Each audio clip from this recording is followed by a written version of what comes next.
생활용품을 만드는 기업 중에 P&G 회사가 있습니다. 생활용품을 만드는 세계 최대 규모의 기업이 P&G 회사입니다. 이 설립자인 프록터와 갬블의 이름을 줄여서 P&G라고 부릅니다. 이 회사가 세계 최대 규모의 기업으로 성장할 수 있었던 것은 한 가지 중요한 사건이 있었기 때문입니다. 직원 한 사람이 비누를 만들면서 기계를 규정 시간보다 훨씬 더 많이 돌려버렸습니다. 그러니까 함량 미달인 불량 비누가 만들어졌습니다. 회사는 어려움에 직면을 했고 직원은 해고의 위기에 처하게 되었습니다. 그러나 사장인 프록터는 실수한 직원을 해고시키는 대신에 이 불량품 비누를 어디에다가 사용을 할 수 있을까? 어떻게 처리를 할까? 고민을 했습니다. 그러던 중에 머리에 성광석처럼 지나가는 아이디어 하나가 떠올랐습니다. 목욕탕이나 강가에서 사용하는 비누는 물에 깔아앉는 비누보다 물에 뜨는 비누가 훨씬 더 좋지 않을까 하는 생각이었습니다. 그리고 아이보리라는 이름으로 시장에 내놓았더니 불티나게 팔리고 대박을 터뜨렸습니다. 이 일로 P&G 회사는 놀랍게 성장했고 오늘날 최대 규모의 생활용품 기업이 되었습니다. 1837년에 설립이 되어 180년, 190년이 지나고 있지만 아직도 건재하고 있습니다. 우리가 많이 사용하는 포스트잇도 마찬가지입니다. 원래는 강력 접착제를 만들려고 했는데 잘못 만들어져서 이 포스트잇이 나왔습니다. 역시 회사가 위기를 만났지만 오히려 종이 위에 뗐다 붙였다 할 수 있는 획기적인 작품이 되어서 대박을 터뜨렸습니다. 사업의 문이 닫히고 인생의 문이 닫히고 길이 막힐 때 오히려 닫힌 것 때문에 더 넓은 문이 열리고 막힌 것 때문에 새로운 길이 열릴 수가 있습니다. 그래서 헬렌 켈러는 닫힌 문을 너무 오랫동안 쳐다보고 있지 마라. 너무 닫힌 문 쳐다보고 있으면 뒤에 열린 문을 보지 못한다 하는 말을 남겼습니다. 성도는 길이 막히고 문이 닫혀도 실망하지 말아야 됩니다. 닫히고 막히는 것을 통해서 하나님은 우리를 새로운 길로 인도하시기 때문입니다. 사람들이 더 이상 이제는 방법이 없다, 길이 없다 이렇게 말을 할지라도 성도들에게는 이것은 사실이 아닙니다. 이스라엘 백성들 애굽에서 나와서 갇혀버렸습니다. 뒤에는 애굽의 군대가 추격을 해오고 앞에는 홍해 바다가 있고 양옆에는 큰 산이 막혔습니다. 바로가 쫓아오면서 이스라엘은 이제 갇혔다 그렇게 말을 했습니다. 더 이상 길이 없습니다. 죽게 생겼습니다. 그런데 하나님은 어떻게 하셨습니까? 죽이셨습니까? 가두어 버리셨습니까? 아닙니다. 바다에 길을 내셨습니다. 아무도 예상하지 못했던 길을 내고 이스라엘 백성들을 구원하시고 인도해 주셨습니다. 오늘 아침 우리가 여러 가지 문제로 갇혔습니까? 또 여러 가지 일로 문이 닫혀버렸습니까? 길을 내시는 하나님을 이 아침에 바라볼 때 닫힌 문이 열리는 역사가 일어나기를 주의 이름으로 소망합니다. 이런 하나님을 잘 보여주는 말씀이 오늘 읽었던 본문의 말씀입니다. 15장 36절부터 바울의 2차 전도 여행이 기록이 되어 있습니다. 2차 전도 여행의 목적은 1차 전도 여행 때에 지금의 터키 지방에 세운 교회들을 돌아보자 하는 목적으로 떠났습니다. 그런데 다시 가서 전도를 하는데 전도가 잘 되지 않습니다. 말씀을 전하려고 하는데 말씀을 전하지 못하는 상황이 발생합니다. 6절 말씀 보면 왜 그렇게 되었는지 이유를 이렇게 말씀하고 있습니다. 성령이 아시아에서 말씀을 전하지 못하게 하시거늘, 자, 성령님이 막으셨다 그럽니다. 자, 여기에서 아시아라고 할 때는 현재의 터키 남부 지역을 말합니다. 바울이 있는 쪽에서는 보면 왼쪽입니다. 그래서 중북부 지방으로 사역지를 옮깁니다. 자, 그곳이 어디냐 하면 부르기아와 갈라디아 땅으로 표현을 하고 있습니다.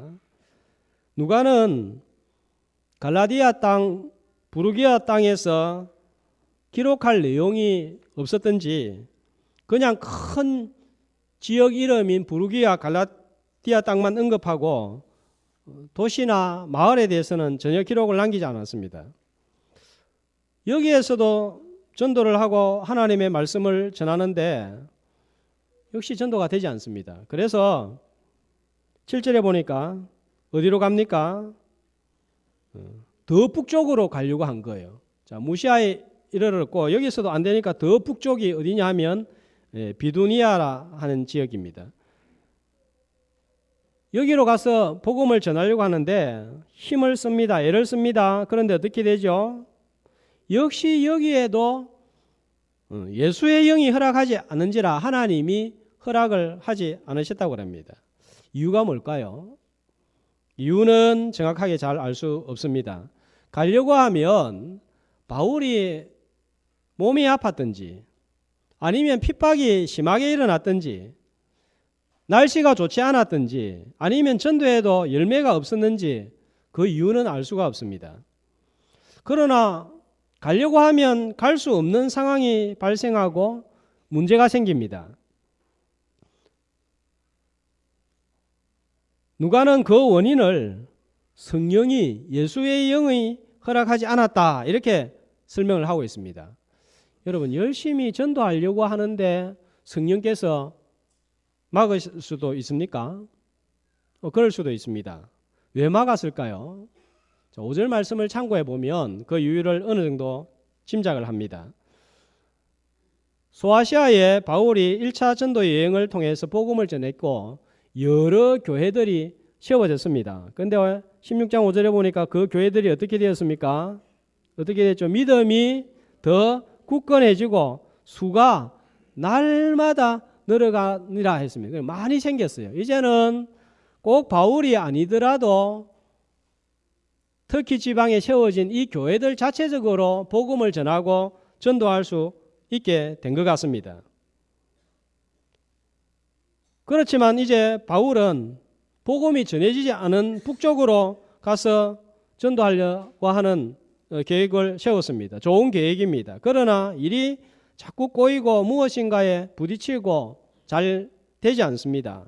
마음에 평안이 없고 확신이 서지 않을 때 힘을 쓰고 애를 쓰는데도 자꾸 막힐 때 성도들은 잠깐 멈춰서 하나님 뭐가 문제입니까? 하나님께서 원하시는 게 뭡니까? 이렇게 물어보는 게 필요한 거예요. 자, 7절 말씀해 보면 바울은 애를 썼습니다. 바울이 있는 지점에서 왼쪽인 남쪽으로 가려고 해도 오른쪽 북쪽 산으로 산악지대로 가려고 해도 길이 막힙니다. 그러니까 바울이 갈 수 있는 곳은 어디입니까? 왼쪽도 아니고 오른쪽도 아니고 점점 옆쪽으로 서쪽으로 이동하게 된 거예요. 자, 그 서쪽에 도착한 장소가 어디인가 하면 8절에 보니까 어디죠? 무시아를 지나 드로아로 갔는데, 자, 이 2차 여행 지도를 보면 지금의 터키 제일 서쪽 지방입니다. 방송실 한번 보여주세요. 제일 서쪽 지방, 저 서쪽에 요리 됩니까? 서쪽에 바닷가 쪽에 있는 도시가 드로아입니다. 자, 드로아에서 이제 환상을 봅니다. 9절에 환상을 봅니다. 자, 어떤 환상을 보죠? 드로아에서 환상을 보는데 마게도냐 사람 하나가 나타나서 마게도냐로 건너와서 우리를 도와오라 하는 거예요. 자, 마게도냐는 어디냐면 아닙니다. 좀 이따 보여주세요. 방송실. 예. 마게도냐는 어디냐면은 지금의 그리스 북부 지방이다 생각을 하면 됩니다. 자, 그러니까 터키에서 에게해 바다를 지나면 바로 마게도냐 지방이에요. 자, 이 도와달라 하는 거를 바울이 환상을 보았는데 이번에 성지순례 가서 베레아에 갔더니 이제 방금 그 그림입니다. 바울이 누워 있는데 마게도냐 사람이 나타나서 우리를 도와달라, 이쪽으로 와서 도와달라 하는 그림이 저렇게 그려져 있는 것을 보았습니다. 참으로 신비한 역사입니다. 저 나타난 사람이 누굴까요? 어떤 학자는 알렉산더 대왕이라 그러고, 어떤 학자는 누가가 마게도냐와 관련이 있기 때문에 누가라 하는 사람도 있고, 그러나 누군지 모릅니다. 어떻게 환상 가운데 나타나서 어떻게 말씀을 전했는지 우리가 참 궁금하지만 자세히 알 수가 없습니다. 그러나 분명한 것은 10절 말씀을 보세요. 환상을 보았을 때 바울은 어떻게 했죠? 자, 이렇게 환상을 통해서 들려주는 음성을 통해서 바울이 깨달았습니다. 아, 하나님이 저 사람들에게 복음을 전하라고 우리를 부르시구나 하는 것을 깨달았고, 자, 그렇게 깨닫고 난 다음에 바울은 어떻게 했습니까? 10절에 보니까 곧 마게도냐로 떠나기를 힘썼다. 마게도냐로 떠났다 이거예요. 자, 이것이 중요합니다.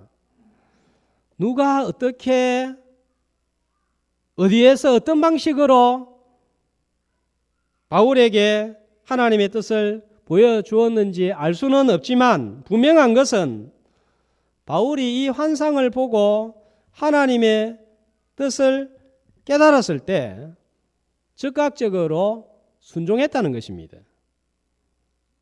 하나님의 뜻이 드러났을 때 바울은 곧, 좀 있다가 아니고요, 곧 그 인도하심을 받고 순종해서 나아갔다 하는 점입니다. 우리가 종종 하나님의 뜻이 뭘까?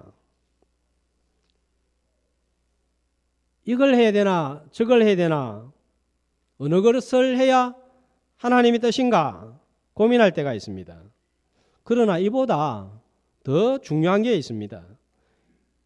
여기냐 저기냐보다 이 일이냐 저 일이냐보다 더 중요한 것은 하나님께서 가라고 하면 가고 하나님께서 멈추라고 하면 멈출 줄 알아야 됩니다. 하나님께서 여기라 하면 여기, 저기라 하면 저기, 이 일을 하라고 하면 이것을 하고 저 일을 하라고 하면 저것을 하는 것이 중요합니다. 하나님은 멈추라고 하는데 자기는 가고, 하나님은 가라고 하는데 자기는 멈추고, 하나님 이 일을 하기를 원하는데 나는 저 일을 하고, 하나님 저 일을 하기를 원하는데 나는 이 일을 하는 사람이 있습니다. 그러면서도 그것을 하나님의 뜻으로 착각을 합니다. 자기 감정, 자기 생각, 자기 이익을 따라서 움직이면서 하나님의 생각, 하나님의 뜻으로 착각을 하는 사람이 있습니다. 자, 이런 사람은 특징이 있어요. 이미 결론이 내려져 있습니다. 나는 이 일을 할 거야. 저기 가서 일을 할 거야. 가야 할 인생 좌표를 자기가 이미 다 정해놓았습니다. 그리고는 내려놓은 결정에 따라서 모든 것을 맞춥니다. 말씀도 거기에 맞추고 환경도 거기에 맞춥니다. 이때는 천사가 와서 이야기를 해도 들리지가 않습니다. 이건 하나님의 뜻이 아니라 자기 고집을 부리는 거예요. 교회가 필요로 할 때, 복음을 전하는데 필요할 때 도와달라고 하면 특별한 일이 없으면 그게 하나님의 뜻인 거예요. 하나님의 뜻은 여기에 있는데 저기 가서 발견하려고 하는 것은 고집입니다. 이 고집을 내려놓을 줄 알아야 됩니다. 자기 원칙과 소신, 기준보다 더 중요한 건 뭡니까? 하나님께 순종하는 거예요. 하나님의 기준에 맞추어 나가는 거예요. 자꾸 원칙과 소신하다가 큰일 나는 거 우리가 보고 있지 않습니까? 사람의 원칙과 소신 이건요 무너지는 거예요. 연말이 되면 우리 성도들이 이제 시간 됐다. 이제 빠져나가야지. 이거 하던 거 그만둬야지. 자꾸 도망가려고 생각을 하는 분들이 간혹 있는데 그래도 교회가 필요하고 전도하는 데 필요하고 꼭 여기에 있어야 됩니다. 필요합니다 하면 순종할 줄 알아야 되는 거예요. 정말 생업의 문제, 건강상의 문제가 아니면 순종할 때에 거기에 아름다움이 있는 거예요. 이스라엘 백성들은 광야에서 어떻게 움직였습니까? 성막 위에 구름이 멈추면 멈추었습니다. 구름이 움직이면 움직였습니다. 성도들은 성령께서 정해주시는 좌표를 따라서 움직이는 사람입니다. 바울은 남쪽 길도 막히고 북쪽 길도 막히니까 일이 안 됩니다. 열매가 없습니다. 아주 낙심이 됩니다. 그런데 하나님은 어디에 길을 내셨습니까? 이스라엘이 갇혀 있을 때에 홍해 바다 길을 내듯이 바울에게도 바다 길을 열어 주셨습니다. 왼쪽도 오른쪽도 길이 보이지 않는데 욥기 23장 9절 10절 보니까 이렇게 말씀하고 있습니다. 한 목소리로 그가 왼쪽에서 일하시나 내가 만날 수 없고 그가 오른쪽으로 돌이키시나 배울 수 없구나. 그러나 내가 가는 길을 그가 아시나니 그가 나를 단련하신 후에는 내가 순금같이 되어 나오리라. 왼쪽도 오른쪽도 안 보이고 막혔지만 하나님은 내가 가는 길을 아십니다. 오른쪽 왼쪽 다 길이 막혀도 길을 열어주시는 하나님을 바라보는 이 아침이 되기를 축복합니다. 내가 정한 좌표를 따라 움직이지 아니하고 성령의 좌표를 따라 움직일 때 어떤 일이 발생합니까? 처음에는 어려워 보이고 길이 없어 보이고 답답해 보이고 불가능해 보이지만 성령의 좌표를 따라 하나님의 인도하심을 받으면 열매가 있고 예비하심이 있습니다. 바울은 육로로만 선교할 생각을 했지 바다 건너는 전혀 생각을 하지 못했습니다. 터키만 생각했지 그리스는 전혀 생각을 못했습니다. 배 타고 바다로 건너가는 것은 바울의 계획에 없는 일이었습니다. 그러나 자기의 좌표에 없었고 계획에 없었지만 성령의 좌표를 따라 움직여서 순종했을 때에 어떤 일이 발생을 했습니까? 자, 12절을 보시면 바울이 바다를 건너서 오라는 성령의 좌표를 따라 움직였을 때에 최종적으로 도착한 곳이 어디입니까? 12절. 어디죠? 빌립보입니다. 자, 11절에 보면 배를 타고 사모드라게라는 섬으로 가서 하루를 자고 그 다음 날 네아폴리로 갑니다. 자, 육지에 도착을 했는데 첫 마을이 네아폴리였습니다. 그 다음에 도착한 곳이 빌립보였습니다. 자, 빌립보 어떤 도시입니까?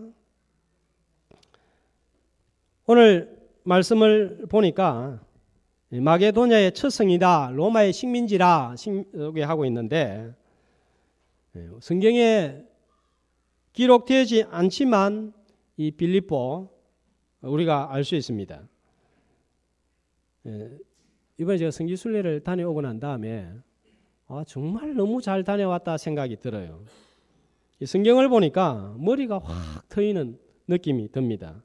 자, 이 빌립보 도시는 알렉산더 대왕의 아버지 필립 왕이 이 지역을 점령하고 자기 이름을 따라서 도시 이름을 정했고 또 이 지역에 건강이 많이 나서 건강을 캐기 위해서 도시를 개발시켰습니다. 지금은 2000년이 지났습니다. 자, 사진을 보시면 돌밖에 없습니다. 다 무너지고 폐허가 되어버린 거예요. 자, 저 지역이 빌립보 도시입니다. 바울은 왜 이 빌립보로 들어가게 되었을까요? 성령님은 왜 바울을 빌립보로 인도했을까요? 자, 12절에 보니까 첫 성이다 그랬습니다. 첫 성이라는 말의 의미는 첫 번째 성이다, 도시다 이 말 아니에요. 왜냐하면 첫 번째 도착한 곳은 어디였습니까? 네아폴리였어요. 그러면 제일 큰 도시다 이 말도 아니에요. 당시에 더 큰 도시는 빌립보 도시 말고도 몇 개가 있었습니다. 암비볼리라는 도시가 제일 컸고 그 다음에 데살로니가는 당시의 행정 수도 중심이었습니다. 자, 그러면 첫 번째 도시다 이 말은 무슨 의미인가 하면 가장 중요한 도시였다 이 말입니다. 왜 중요했을까요? 자, 도시 이 빌립보를 가보니까 지금 폐허만 남아 있는데 이 도시 옆에 또 사진을 하나 더 보면 이 도로 흔적이 있습니다. 지금은 좁다랗게 되었지만 2000년 전에는 저 도로가 9m였어요. 그래서 양쪽으로 마차가 달릴 수 있는 도로였는데 이 도로 이름이 비아 에그나티아 하는 로마의 도로인데 서쪽으로는 로마로 동쪽으로는 이스탄불로 연결되는 800km가 넘는 넓고 긴 도로였습니다. 그런데 이 도로가 지금 어디를 통과하느냐 하면은 빌립보를 통과하고 있는 거예요. 그러니까 제일 중요한 도시인 서쪽의 로마와 제일 중요한 도시인 비잔티움으로 연결되는 그 요충지에 빌립보 도시가 있는 거예요. 그러니까 여기에서 복음을 전하면 복음이 제일 중요한 도시인 로마와 이스탄불로 전해질 수 있는, 뻗어갈 수 있는 복음의 전략적인 요충지입니다. 자, 그리고 빌립보는 바울 당시에 로마 장교들이 은퇴를 하고 나면 여기에서 정착해서 살 수 있도록 만들었습니다. 그래서 세금을 면제해주고 스스로 통치할 수 있는 자치권을 허락해주고 이탈리아권을 주어서 로마에 사는 사람, 로마 시민들과 똑같은 대우를 받는 혜택을 주었습니다. 바울의 머릿속에는 성령이 임하시면 예루살렘과 유대와 사마리아와 땅끝까지 이르러 복음이 전해지어야 된다는 주님의 말씀을 기억하고 늘 로마가 바울의 머릿속에 있었습니다. 로마를 바울이 가기 전에 먼저 빌립보를 통해서 로마를 경험하게 되었습니다. 자, 이제 복음이 터키 지방 동양에서만 머물고 있었는데 서양으로 이동을 한 거예요. 자, 그러니까 서양 선교의 천문이 열리는 하나님의 큰 뜻, 사도행전 1장 8절 말씀이 성취되는 출발점이 바로 빌립보 도시였다 하는 것을 알 수 있습니다. 하나님의 인도하심을 받으면 내 뜻을 이루는 것이 아니라 하나님의 뜻을 이루고 하나님 나라 발전에 동참을 하게 된다는 사실입니다. 우리가 산으로 가든지 배를 타고 바다로 가든지 이 일을 하든지 저 일을 하든지 여기에서 일을 하든지 저곳에 있든지 성령의 좌표를 따라 움직여서 하나님의 인도하심을 받아서 순종함으로 하나님의 뜻과 하나님 나라 발전에 참여하는 모든 성도들이 되시기를 소망합니다. 자, 이렇게 내 뜻을, 바울 뜻을, 자신의 뜻을 따르지 않고 성령의 좌표를 따라 움직였을 때에 일어나는 두 번째 일은 놀랍고 아름다운 열매를 맺어간다는 사실입니다. 14절에 보시면 빌립보에 와서 바울이 만난 여성이 나옵니다. 자, 14절 누구죠? 루디아입니다. 우리가 잘 알고 있는 루디아입니다. 유럽 선교의 첫 열매 루디아를 발견을 합니다. 이 열매를 위하여 성령님은 바다의 길을 내고 바울을 빌립보로 인도를 했습니다. 자, 한쪽은 막지만 한쪽은 열어주셨습니다. 이걸 가리켜서 이중적인 인도라고 합니다. 아시아에서는 전도의 문이 닫히고 유럽에서는 열렸습니다. 자, 루디아의 만남 생각해 볼수록 참 신기합니다. 12절에 보니까 빌립보에 도착해가지고 며칠을 보냈습니다.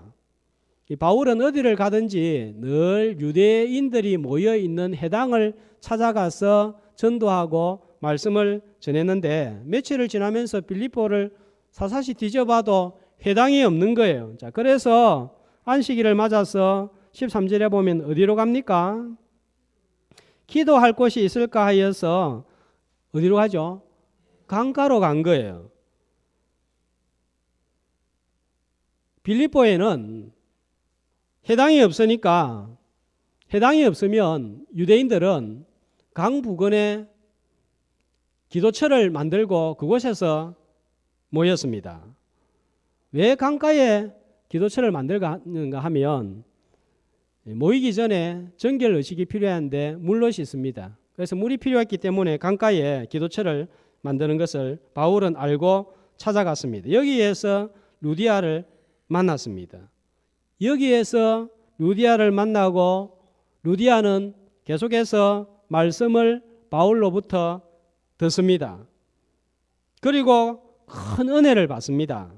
이전에 하나님을 루디아가 알고 있었습니다. 그러나 확실하게 알지 못했고 복음의 핵심이 되는 예수 그리스도에 대해서 듣지 못했는데 이제 바울을 만나서 말씀을 듣고 확실한 믿음, 예수 그리스도에 대한 복음을 듣습니다. 그리고 어떻게 합니까?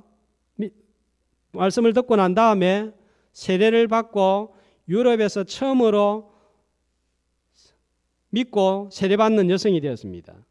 자, 루디아를 좀 더 살펴보면 루디아에 대한 소개가 나옵니다. 14절에 보니까 루디아 어디 출신이에요? 두아디라 출신입니다. 두아디라는 소아시아에 있는 도시입니다. 자, 루디아 하면 우리가 이 여성의 이름이라 본명이라 생각하는데 본명이라기보다는 두아디라의 명칭을 따라서 루디아라고 불렀습니다. 과거에 우리나라에서 여성이 청주에서 이사 오면 뭐라고 부릅니까? 청주댁이라고, 수원에서 이사 오면 수원댁, 나주에서 오면 나주댁이라고 부른 것처럼 루디아도 이사 오기 전에 출신 장소를 따라서 루디아라는 여성 이렇게 부른 거예요. 직업은요? 자색 옷감 장사입니다. 자, 옷에다가 색깔을 내기 위해서 염료를 쓰는데 자주색 물감을 넣어서 파는 일을 했습니다. 자, 자주색 어떤 색깔이죠? 고급색입니다. 지금도 이 자주색 옷은 예쁘고 고급스럽습니다. 사람들이 좋아하는 옷 색깔입니다. 저도 이 색깔 참 좋아하는 거예요. 왜 그러냐면 이 옷을 입으면 좀 있어 보이고 부유하게 보이는 거예요. 고대 사회에서는 이 옷 색깔이 함부로 아무나 낼 수 없기 때문에 아주 부유층들만 이 옷을 입고 다녔습니다. 부유층을 상대로 장사를 했고 상당한 수입을 올렸습니다. 부유했다 하는 걸 어떻게 알 수 있는가 하면요. 15절에 이제 확실히 믿음을 가지고 난 다음에 루디아는 바울에게 어떻게 행동하죠? 내가 주 믿는 자로 알면 우리 집에 들어와서 유해라 강건해서 머물게 했습니다. 자, 바울과 함께 같이 다녔던 사람들이 몇 명이냐 하면은 4명이에요. 자, 처음에 안디옥에서 출발할 때 바울과 실라, 누가가 함께 출발을 했습니다. 16장 1절 2절에 보면 루스드라에서 한 제자를 삼는데 누군가 하면 디모데입니다. 디모데도 데리고 빌립보로 왔습니다. 그러니까 장정 4명을 숙식을 책임진다는 것은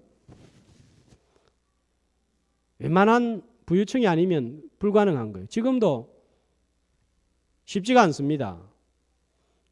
우리 집에 4명 장정 데리고 와서 먹이고 입히고 그렇게 할 수 있는 재력을 가진 집을 가진 사람 우리 교회 가운데 우리 집 말고는 없는 것 같아요. 힘든 일이에요. 그만큼 경제적인 여유가 있었다는 말입니다.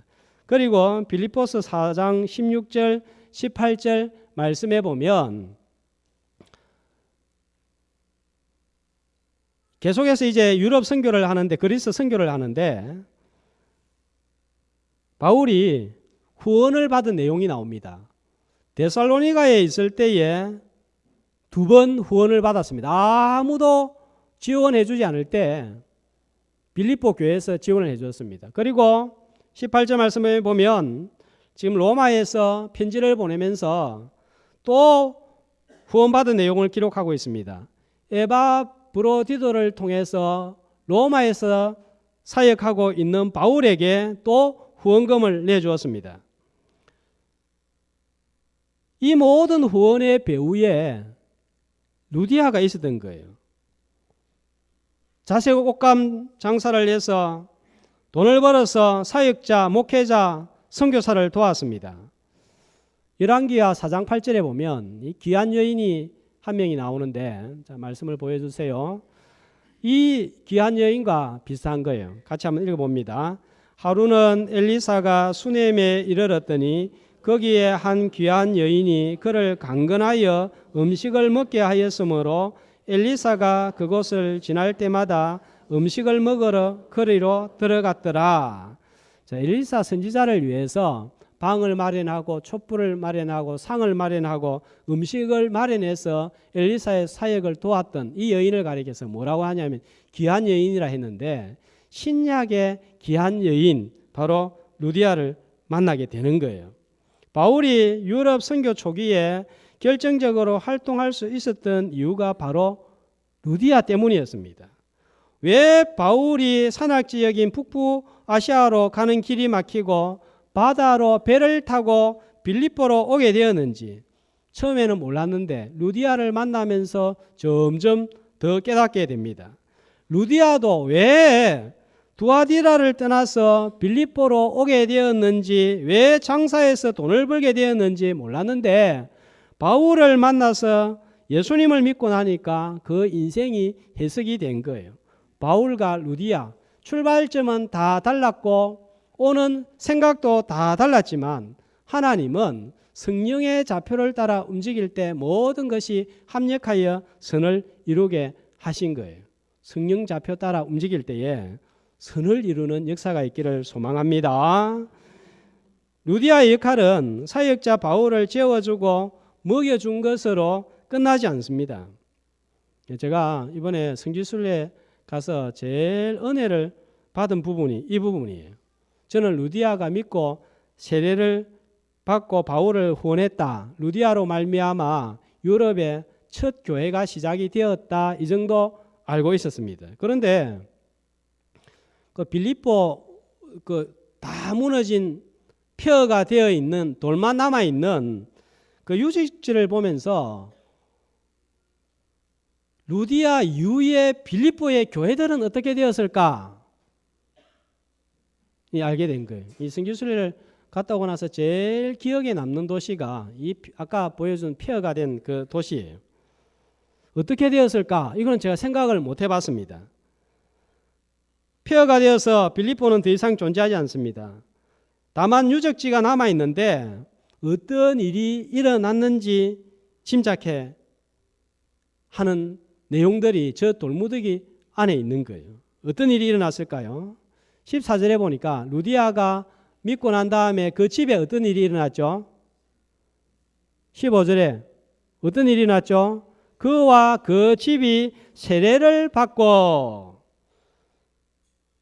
그 가정이 예수 믿고 세례받고 구원받고 교회가 시작이 된 거예요. 자녀들이 다 믿었습니다. 자, 빌립보에 가니까 루디아 기념교회가 저렇게 멋지게 잘 지어져 있습니다. 이번 주일 말고 다음 주일 오후 예배부터 아주 재미있는 사진도 많고 내용도 많은데 루디아 기념교회가 그렇게 잘 지어져 있고, 또 루디아와 그 가족들이 세례받은 세례터가 바로 교회 앞에 있는데 저렇게 이제 저기가 세례받은 장소다 해서 저렇게 만들어 놓았습니다. 우리가 사진을 찍었습니다. 그리고 방금 보여준 루디아 기념교회당 천정에 보면 그림이 쫙 그려져 있는데 아주 재미있는 그림이 있는데, 어떤 그림이 있냐면은 루디아의 가족들이 바울로부터 세례를 받는 내용이 기록이 되어 있습니다. 그런데 보면 저 남자 네 사람이 뒤에 서 있잖아요. 그죠? 머리에 둥글게 성호가 그려져 있습니다. 저 표시는 예수님을 닮은 사람들이라 하는 표시예요. 자, 그런데 지금 몇 명이에요? 세례받는 사람이? 이 사진을 저 높이 천정에 있는데 아무도 이걸 못 찍는데 제가 이거 탁 찍어낸 거예요. 자, 저기에 보면 네 사람의 남자는 바울, 실라, 누가, 디모데입니다. 그리고 가족들이 세례를 받는데 이 가이드의 설명에 따르면 신학교 때 한 번도 듣지 못한 이야기, 이 루디아에게는 3명의 자녀가 있었는데 첫 번째 아들의 이름이 안드로니키, 둘째가 아테네, 셋째가 요셉이었습니다. 자, 이 빌립보 교회가 세워지고 이제 사도들이 다 떠나고 난 다음에 그 다음에 이 빌립보 교회를 맡아서 목회를 한 사람이 있는데 누구인가 하면 가이드의 설명에 따르면 루디아의 첫 번째 아들 안드로니키였다고 합니다. 자, 그리고 이후에 이 빌립보 교회는 점점 성장을 합니다. 어느 정도 성장을 하게 되었나 하면요, 빌립보 유적지를 가보니까 이제 교회는 하나도 안 보여요. 그런데 루디아 이후에 세워진 큰 2개의 교회가 이제 다 사라지고 터만 남아 있는데 바실리카 A 교회, B 교회인데 A 교회는 이제 전부 다 사라지고 밑에 대리석으로 만들어진 바닥만 남아 있습니다. 자, B 교회는 역시 다 사라지고 없는데 기둥만 몇 개 쭉 남아 있는 거예요. 다음 사진을 보여주세요. 자, 바실리카 교회 B라고 불리는 사진이에요. 근데 기둥이 지금 얼마나 큰지, 근데 지금 절반이 무너진 거예요. 실제로는 저 사람이 한 명 서 있는데 누군지 모르겠는데 제가 보니까 저 사람보다 15배는 더 높은 거예요. 절반밖에 안 남아있으니까 한 30배, 제가 쓰면 한 18배 정도 될 것 같아요. 키가 크니까. 어떤 분들이 저보고 키가 작다고 그러는데 전혀 안 그렇습니다. 자, 저 얼마나 웅장한 교회였는지 보여주는 저 기둥 하나 가지고 이 학자들이 추정을 하는데 이스탄불에 있는 성 소피아 성당만큼 아름답고 크게 지어졌다고 이야기합니다. 자, 무슨 말이 됩니까, 여러분? 루디아를 통해서 시작된 빌립보 교회가 100년이 지나고 200년이 지나고 300년이 지나면서 놀랍게 성장을 하고 크고 아름다운 교회당이 지어졌습니다. 바울이 아시아의 전도문이 막혀서 빌립보로 오면서 이렇게 크고 아름다운 예배당이 세워질 것은 상상도 못했습니다. 강가의 기도처를 찾아가면서 여성 몇 명이 모여 있는 것을 보고 빌립보에 이렇게 많은 사람들이 믿게 될 줄은 상상도 못했습니다. 저 정도 교회를 지으려고 하면 얼마나 많은 사람들이 모여야 되고 얼마나 많은 재정이 있어야 되겠습니까? 이렇게 세워진 교회로 말미암아서 유럽의 복음화가 불길처럼 일어났습니다. 온 세상을 복음화시키는 불꽃이 하찮아 보이는 몇몇 여성들과 이방 여인 루디아와 그 자녀들을 통해서 일어날 줄 누가 알았겠습니까? 너무나 위대한 일이 너무나 초라한 데서 시작이 되었고 아시아의 문이 닫히는 일을 통해서 이루어졌습니다. 사도행전 10장에 보면 이방인 남자로서 첫 회심자 고넬료가 나오는데 빌립보에서는 최초의 이방 여성으로서 첫 회심자 루디아가 나오고 있습니다. 이방 중에 이방인이 믿고 세례를 받고 복음 사역에 이렇게 사용받을 줄 누가 알았겠습니까? 많은 위대한 선교사들이 자신들이 처음 개척했던 지역과 다른 곳으로 떠나가서 선교를 했습니다. 리빙스턴은 처음에 중국으로 가서 선교를 하려고 계획을 했는데 하나님이 아프리카로 보내셔서 아프리카 복음화에 큰 기여를 했습니다. 우리나라에 오신 언더우드 선교사님은 처음에는 인도 선교사로 가려고 모든 계획을 하고 선교회 본부에다가 편지를 적어서 인도로 가겠습니다. 지원 요청을 하려고 우체통에 넣으려고 하는 순간에 마음속에 너는 왜 조선을 생각하지 않느냐 하는 그런 내적인 음성을 들었습니다. 그래서 거두고 다시 조선으로 선교지를 변경하고 이 땅으로 140년 전에 찾아왔습니다. 만약에 언더우드 선교사님이 인도로 가고 우리나라 땅에 오시지 않았다면 오늘 한국교회가 이렇게 성장하고 연세대학 같은 좋은 대학교, 세브란스 같은 좋은 병원이 이 땅에 생길 수 있었겠습니까? 모두가 가는 나라와 길은 달랐지만 한 가지 공통점이 있습니다. 자신의 인생 좌표를 따르지 아니하고 성령의 좌표를 따라서 주님의 인도하심을 받았을 때 열매를 주시고 놀라운 일을 이루어 주셨습니다. 한쪽 길이 막히면 하나님께서 다른 길을 열어주셔서 새로운 길을 걸어가도록 하셨습니다. 성도로서 어떻게 살아야 되겠습니까? 내가 설정한 좌표를 따라 살지 말고 성령의 좌표를 따라 나아가야 됩니다. 처음에는 길이 없어 보이고 막막해 보이지만 점점 길이 열리고 넓어지고 열매를 맺습니다. 내가 하는 아시아 길이 막힙니까? 닫힌 아시아만 바라보지 말고 바다로 눈을 달려서 성령의 좌표에 순종하여 나아가서 하나님께 사용받는 귀한 주의 남종과 여종들이 되시기를 축복합니다.